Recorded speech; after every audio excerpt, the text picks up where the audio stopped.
자동차 이렇게 딜러 매장 가보면 네. 젊은 사람들 되게 많잖아요. 그렇죠. 그 친구들은 얼마씩 벌어요? 제가 진실을 알고 있는데요. 그분들이 그러니까 다 그렇다는 건 아니지만 보통 보면 이렇게 페이스북에 사진 찍어서 올리는 거 보면 그렇죠. 전부 다 뭐 벤츠 아우토 타고 다니시고 그죠? 명품 막 네, 클러치 매고 시계도 무슨 뭐 그렇죠. 롤렉스 뭐 그렇죠. 그런데 네. 그 다 짭이고요. 네. 실제로 150, 200 버는 분들이 한 제가 봤을 때는 60% 이상 거의 대부분은 150, 200 그냥 못 번다. 쉽게 말하면 못 번다. 허송세월 보내고 있는 사람들. 왜냐면 이게 자유직이기 때문에 그냥 허송세월 보내는 사람들이고 300에서 500 버는 구간이 거의 나머지 그 외 뭐 거의 39%, 1%가 500 이상. 500 이상으로 가면 근데 뭐 1000, 2000, 5000 버는 분도 있고. 네. 네. 근데 그 상위 1%들의 공통점을 보면은 일단은 허위 매물하는 사람들은 아니에요. 허위 매물로 1000만 원 이상 버는 거는 어렵습니다. 허위 매물은 그러니까 어떻게 보면 잘 모르는 친구들이 하는 거예요. 진짜 딜러를 제대로 자기가 할 생각이 있고 정말 이 자동차 거래에 대한 메커니즘을 완벽히 이해했으면 허위를 안 합니다. 할 이유가 없어요. 허위보다 그렇게 안 하는 게 돈을 더 벌어요. 허위하는 게 사기치더라도 징역 갈 생각까지 하더라도 돈 벌려고 하는 거잖아요. 근데 돈이라도 많이 벌면 이해를 해요. 근데 돈도 많이 못 법니다. 생각보다 뭐 4, 500 벌 수는 있겠지만 뭐 1000만 원, 2000만 원 벌 수는 없어요. 허위는. 근데 본인은 박리담회를 해서 많이 버셨다고 하셨잖아요. 네네. 그럼 다른 딜러들도 다 박리담회를 하면 되지 왜 안 하는 거죠? 그 뭐라 해야 될까요? 박리담회는 조금 마케팅에 대한 개념이 있으셔야지 할 수 있어요. 저도 이거를 수십 번 실패를 해보고 네. 요번에 조금 그래도 깨달음을 얻어서 어느 정도쯤 되고 있는데 박리담회는 왜 어렵냐면 제가 아까 말씀드렸던 거 진실을 말하잖아요. 네. 그러면 사기꾼이 돼요. 왜냐면 지금 이제 사장님께서도 네이버에 중고차를 쳤어요. 사장님께서 E 클래스 타시려고 그래요. 1000만 원이래요. 진짜 매장에 갔어요. 근데 이 사람이 진짜 가격을 말해줘요. 3000만 원이래요. 안 사요. 비싸다고 사기꾼 새끼? 이래요 진짜로. 저도 몇 번이나 그런 취급을 당해봤어요. 사장님 제가 정말 남겨먹으라는 게 아니고요. 다 보여드릴게요. 뭐 이게 신차가가 얼마고요. 이게 뭐 2년밖에 안 탔고요. 해도 야 내가 아는 데 가면 다 1000만 원, 2000만 원 이상한 소리 하지 마. 아 그러니까 인터넷으로 보면은 막 500만 원, 1000만 원 이런데 네, 가서 이제 네. 현실을 얘기를 해주면은 그렇죠. 안 믿는다. 안 믿어요. 오히려 내가 나쁜 놈이 돼요. 내가. 그러다 보니까 그 정말 이제 진실되게 정가에 팔고 조금 남기고 이렇게 물량으로 밀어붙이는 게 굉장히 힘들고 두 번째는 뭐가 힘드냐면 하자 처리가 힘들어요. 중고차는 하자 처리가 굉장히 많습니다. 거의 10대를 팔면 5대는 클레임이 들어온다 보시면 돼요. AS가 있죠. 그렇죠. 어느 정도 내가 부담을 해줘야 돼요. 근데 3000짜리 수입차예요. BMW예요. BMW 불 하나 안 나오면 얼마인지 아세요? 라이트가 안 나와요. 그럼 수입이 얼마인지 아세요? 한 60만 원 들잖아요. 그렇죠. 기본이 그 정도예요. 근데 또 안에 막 모듈이 나갔다? 그러면 100 넘어가는 거예요. 근데 내가 차를 팔았는데 아까 제가 말씀드린 47만 원 남겼어요. 60만 원 나왔어요. 손해예요, 그러면. 그럼 그 범위가 어디까지예요? 보장의 범위가 네. 사실 법적으로는 네. 엔진하고 미션에 한해서 그것도 또 엔진 미션이 다 되는 게 아닙니다. 조항이 있어요. 예를 들어서 미션 같은 경우에는 미션 오일이나 그 냉각수가 누수됨으로 인해서 일어나는 고장에 대해서만 되는데 실제로는 그렇게 법대로만 하기는 어렵죠. 워낙 여러 가지 일들이 많이 생기기 때문에 저 주먹질하기도 하고 와서 막 찾아와가지고 막 이러기도 하고 하니까 네. 도의적인 차원에서 그리고 뭐 차를 어제 팔았는데 다음날 갑자기 뭐가 안 된대요. 그러면 도의적인 차원에서 좀 죄송합니다 다시 오세요 해서 어느 정도 해줄 의무가 있다 보니까 그게 리스크가 감당이 안 되는 거예요. 그래서 박리담회를 하려면은 마케팅을 잘 하셔야 되고 두 번째는 차에 대해서 진짜 잘 알아야 돼요. 하자 하나도 없는 것만 잘 팔아야 돼요. 하자가 있는 걸 파는 순간 하나가 터지는 순간 앞전에 2개, 3개 판 게 날아갑니다.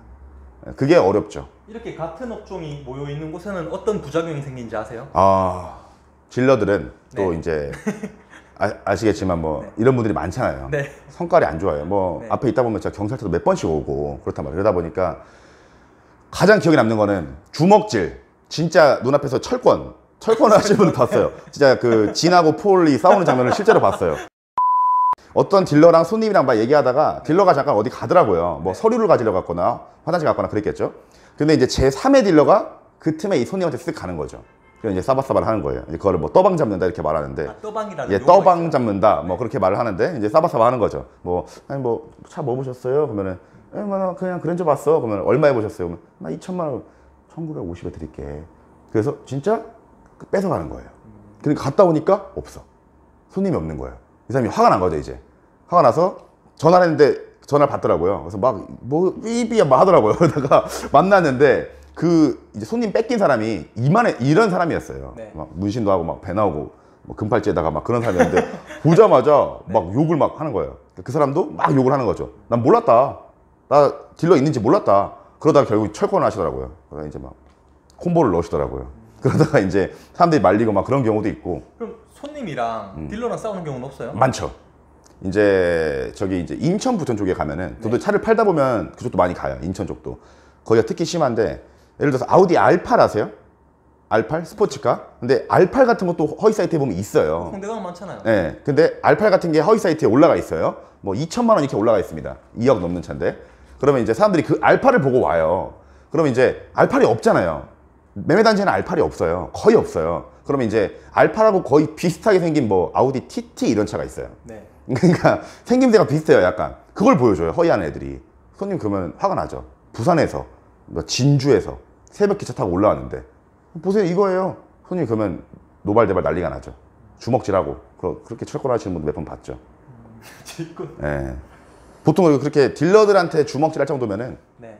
좀 한 주먹들 하십니다 보통. 예. 좀 뭔가 좀 사기꾼 바라보듯이 이렇게 쳐다보면서 그렇죠. 간을 많이 볼 것 같아요. 무조건 그래요.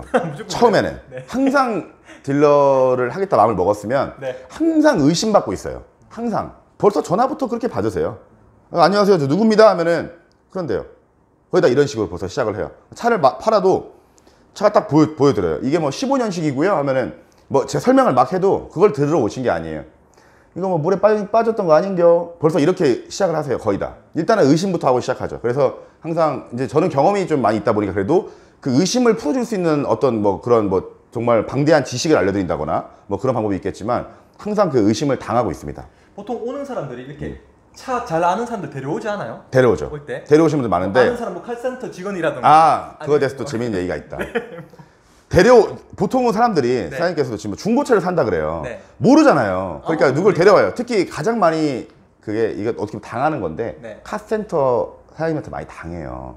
이게 제가 엔카를 하고 있잖아요. 엔카 하면은 그 아 서로 다 연결돼 있구나. 연결이 돼 있어요. 네. 전화가 와요. 손님한테 먼저 와요.